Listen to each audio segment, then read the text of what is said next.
Halo sobat YouTuber, jumpa lagi sama gua, Mbah Eko di channel MZ KLQ. Kali ini kita kepengen ngebahas thumbnail sama keyword. Karena kita tahu kan dan sering nonton kalau keyword sama thumbnail itu bisa mempengaruhi jumlah viewer video kita. Nah, gimana cara kerjanya? Kita bahas di video berikut. Ikuti terus ya.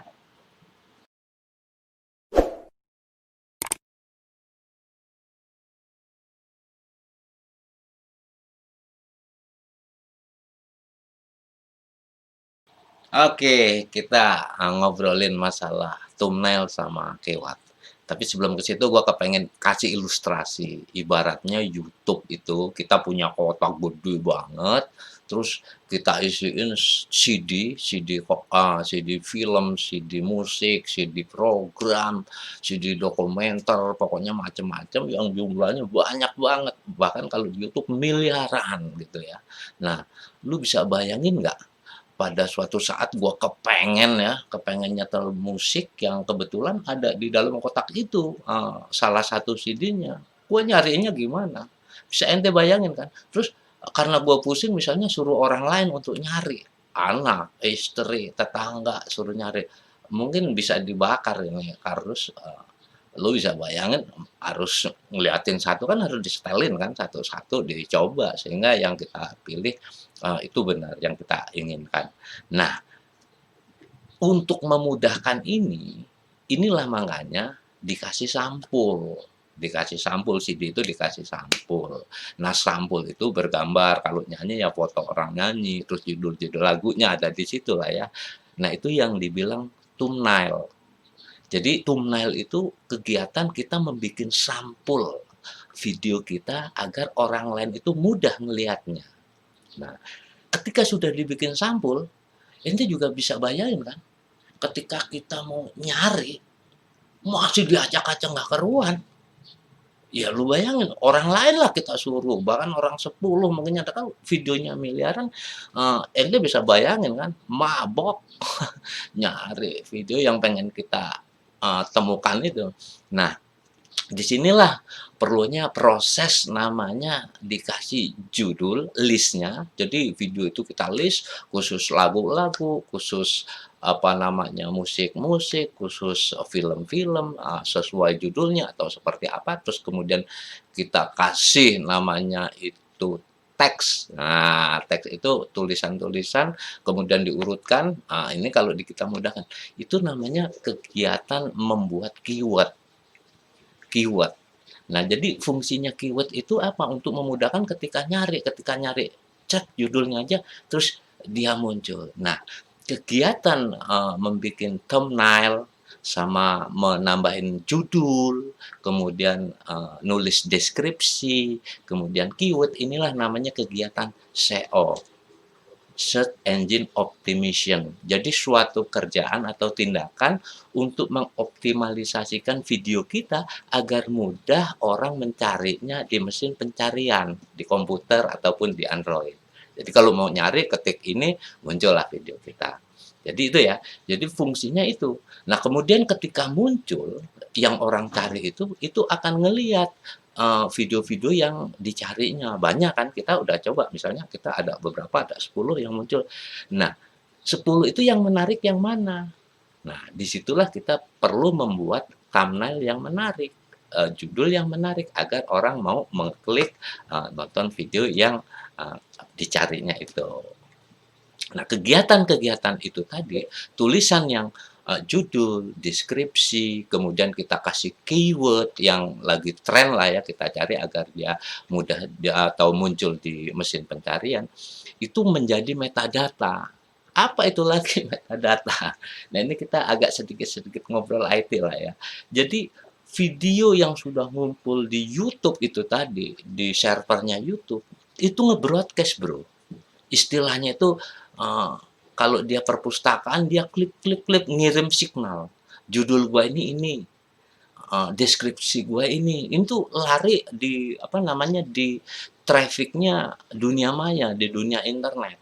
Nah, mesin pencari itulah akan menangkap Ya kita nggak tahu semua video bentuk filenya itu kan, misalnya MPEG ataupun MP4 gitu ya, sama semua. Tapi untuk tahu ini lagu judulnya ini, dia harus kita kasih keyword tadi itu sama judul. Nah, judul itu menjadi metadata yang di dalam transaksi, ilmu komputer itu dia nge-broadcast. Jadi brol brol apa, gimana sih istilahnya, mempromosikan diri dia, ini," gitu ya, namanya ini. Jadi ketika orang nyari, dia udah ditangkap sama sama mesin pencari itu, "Oh ini."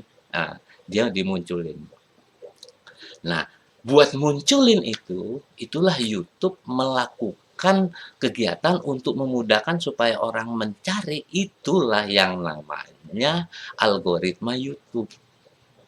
Apalagi nih algoritma, kan kita sering dengar-dengar ya, ini gue cerita sharing, agar kita lebih mudah ya. Oh, algoritma YouTube itu ternyata suatu kegiatan, eee, secara runut untuk memberikan solusi. Nah, YouTube itu memberikan solusi kepada penontonnya, agar nggak sulit-sulit. Nah, algoritma YouTube ini yang menangkap big data, wah cerita lagi big data.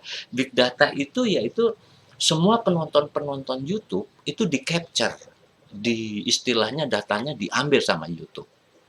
Umurnya, kemudian lokasinya, kemudian jenis kelaminnya, hobinya. Dari mana YouTube dapat data itu? Kan kita setiap, YouTuber ataupun penikmat YouTube itu kan punya email.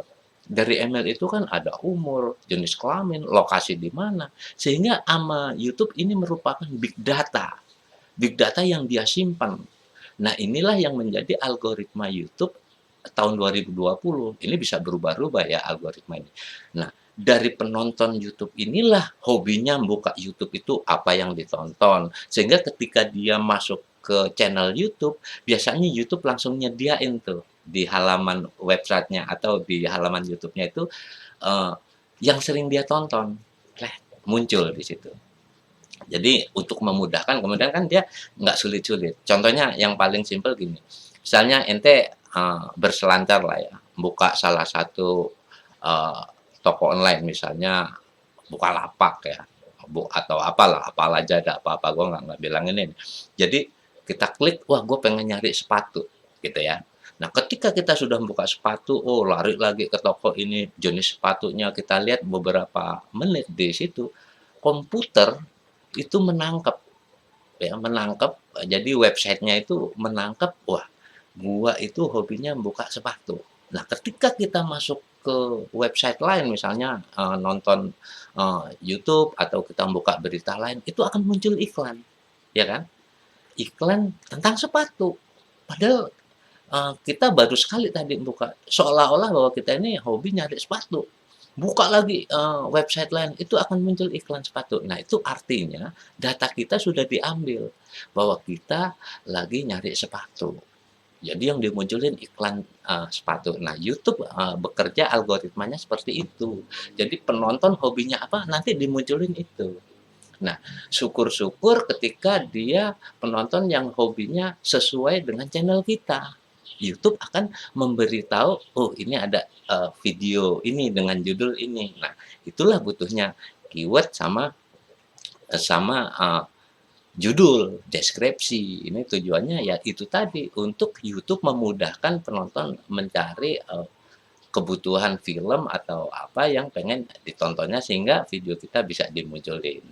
Nah, jadi sebenarnya bener nggak thumbnail sama keyword itu, eee, membikin video kita itu menjadi banyak yang nonton? Ya belum tentu sih sebenarnya. Tapi, ya bisa juga, tapi tidak signifikan. Artinya supaya video kita itu banyak yang nonton, ya harus memang ada yang nonton. Tidak karena ini kok, makanya kan suka sering-sering, ada yang komplain ya, "Kok udah bikin nih thumbnail-nya bagus, kemudian keyword-nya juga sesuai tren Google, saat ini, kok penontonnya masih sedikit?" Ya itu tadi, memang dimunculin tapi orang belum tentu ngeklik kan. Artinya bahwa yang nonton itu ya sesuai selera dia. Tapi gimana kalau kita nggak tulis deskripsi atau thumbnail atau, istilahnya keyword yang sesuai lagi tren, nggak bahkan nggak diisi, dia tidak akan muncul ketika orang nyari suatu video, kebetulan video kita juga sama, temanya sama yang penonton cari. Nah, itu salah satunya, sehingga, di mana letak, apa namanya itu, kecocokannya ya, artinya bahwa thumbnail sama keyword itu bisa jadi sih, bisa meningkatkan, eee viewer, jumlah viewer. Nah, untuk banyak yang nonton gimana? Ya harus banyak ini, nyuruh orang nonton. Jadi salah satu, triknya ada sih sebenarnya. Mungkin kita punya WA group, punya Facebook, ya punya sosmed yang lain lah ya, Instagram, kita promosiin deh, apa namanya, video kita di grup-grup itu. Insya Allah nanti, kawan-kawan kita di grup kita kan paling nggak ada yang nonton. Dan yang paling, mudah lagi di YouTube itu sendiri kan ada menu promote. Jadi kita bisa mempromosikan, video kita itu nanti YouTube yang mempromosikan gitu. Ya murah kok, itu kita punya uang 100.000 juga bisa untuk mempromosikan video kita agar muncul, pas orang-orang, kepengen ngebuka, sesuatu, video kita muncul gitu, dan itu bisa kita pilih. Umurnya yang bakal nonton, jenis kelaminnya, lokasi yang mau, disebar iklan kita itu kemana itu nanti kita bisa, atur di namanya di AdSense AdSense juga, YouTube AdSense apa Google AdSense itu. Jadi, Anda bisa cari lah, cari tahu di situ, ya nggak, Bro? Oke, itu aja dari Mbak Eko, mudah-mudahan ini bermanfaat buat ente semuanya. Semangat terus.